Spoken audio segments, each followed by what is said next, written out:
کو اصحاب کے ساتھ بڑا ملانے کی کوشش کرتے ہیں. یاد رکھیے اصحاب رسول کا مقام اپنی جگہ، آل رسول کا مقام اپنی جگہ.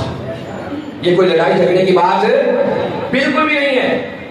بس تم ہر موقع پہ یہ دیکھو فیصلہ خود کر لو گے.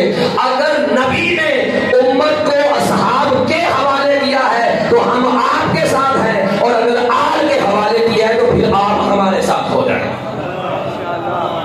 فرمایا میں تمہارے درمیان دو چیزیں چھوڑ کے جا رہا ہوں، ایک قرآن ہے اور ایک، بڑی توجہ کیجیے گا، ایک قرآن ہے اور ایک، میں عقل مندانہ سوال کرتا ہوں، جب نبی فرما رہے تھے کہ میں تمہارے درمیان دو چیزیں چھوڑ کے جا رہا ہوں، یہ کن سے فرما رہے تھے؟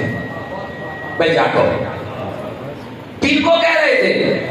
یہ صحابہ سے کہا جا رہا تھا کہ اے صحابہ، بھائی توجہ رہے، اے صحابہ میں تمہارے درمیان دو گراں قدر چیزیں چھوڑ کے جا رہا ہوں، ایک میرا قرآن ہے، ایک میری اہل بیت ہے. ایک قرآن ہے، ایک اہل بیت ہے. تو پھر عقل مندی کرنا، نبی